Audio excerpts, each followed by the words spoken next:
Hey, welcome back to my podcast. How are you guys doing? Today I'm going to be talking about another episode of my podcast. I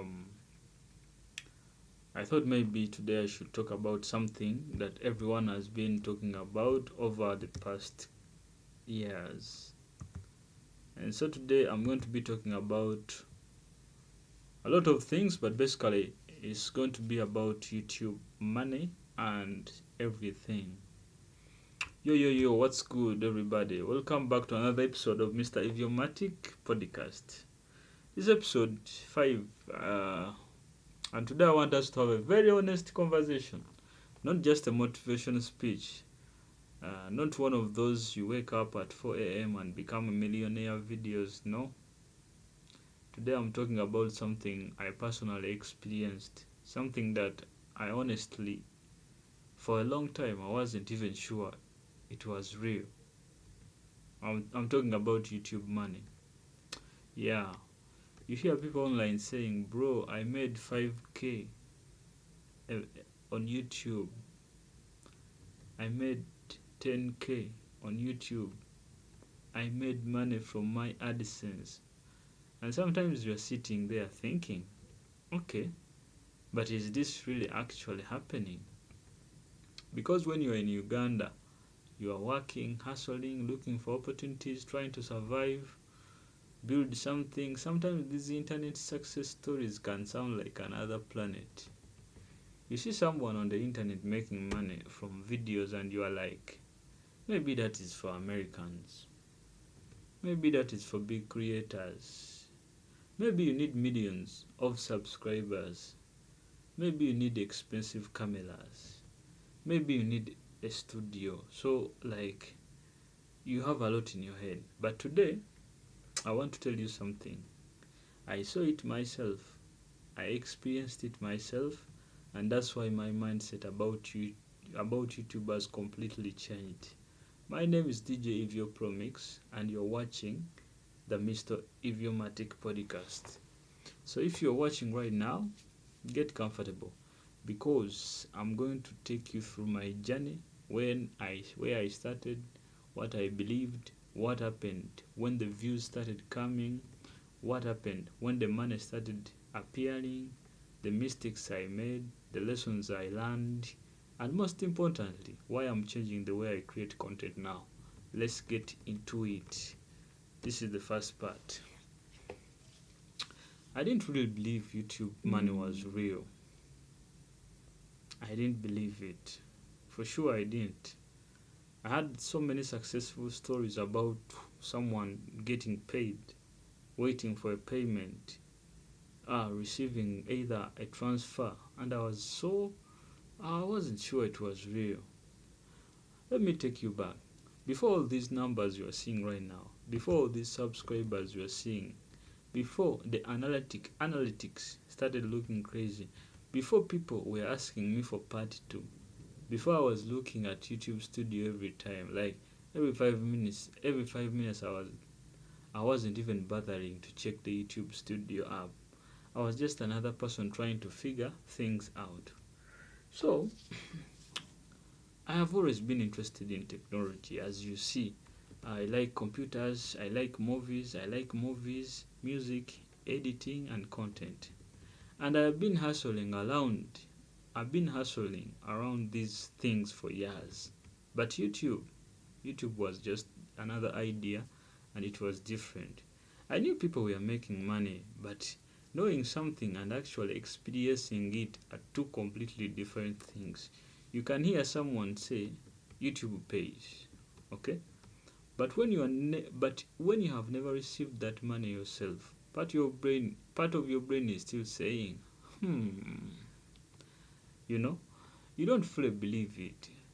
It's like someone telling you there's gold under the ground. You can believe them.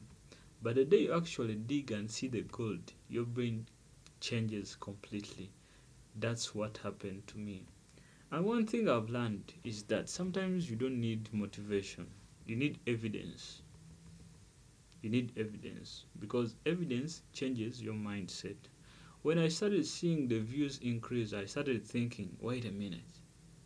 When the subscribers started increasing, I said, wait a minute. When the analytics started showing revenue, I said, hold on. And then eventually I was looking for actual numbers and thinking, this is real. So when the channel started moving, let's talk about the growth of the channel. Because at some point things started moving much faster than I expected. The views started coming, the subscribers started coming, and then suddenly you are checking your phone and seeing 10,000 subscribers, then more, then eventually 19k plus subscribers. That is crazy to me, because think about what a subscriber actually means. It's a person. One person chooses to press the button and say, I want to see more of what this guy is doing. Now multiply that by thousands. That's not just a number, that is a community. And then we had periods where the channel was pulling hundreds of thousands of views. At one point we were talking about close to 1 million views in 28 days. And I'm looking at the screen thinking, bro, because I remember when getting a few hundred views felt like an achievement. You upload something, you refresh, you get 10 views, you refresh, you get 20 views, you refresh, you get 30, and then suddenly you are looking at 100 of thousands. That's when you realize the internet has no physical border. I'm sitting in Uganda here. Somebody somewhere is watching the content. Someone else is subscribing. Someone else is commenting. And somebody else is sharing. And suddenly something I created in my room can travel further than I physically can. That is so powerful. So the next part is that the money finally made sense, because I had all these ideas, funny ideas about the YouTube money. So the money started making sense. Now let's talk about the part everyone is interested in, the money part. Money. I'm not going to pretend money isn't important. It is.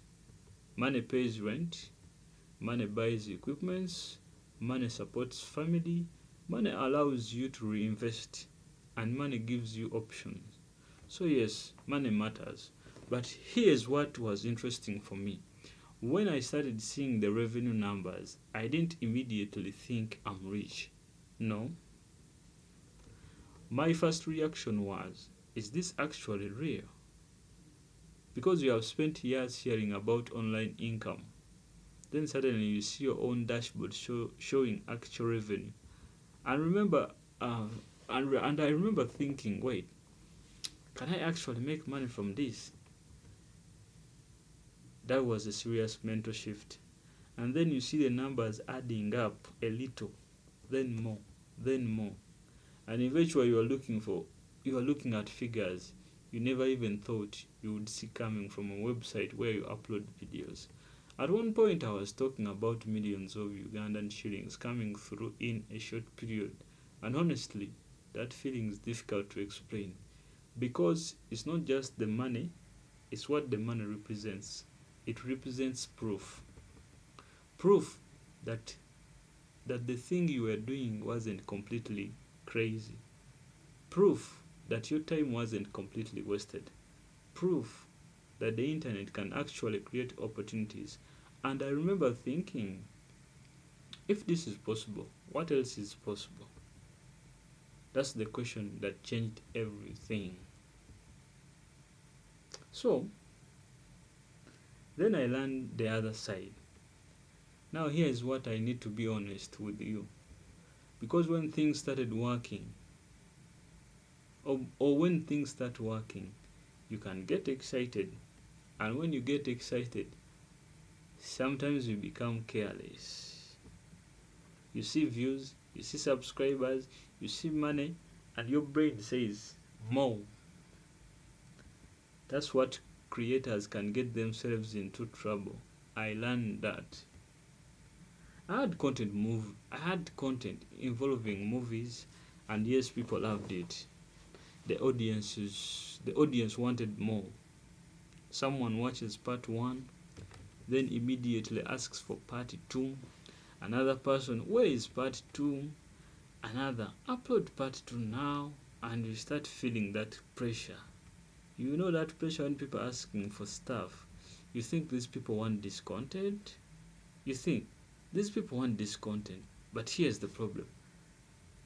The audience doesn't carry the consequences, but you do.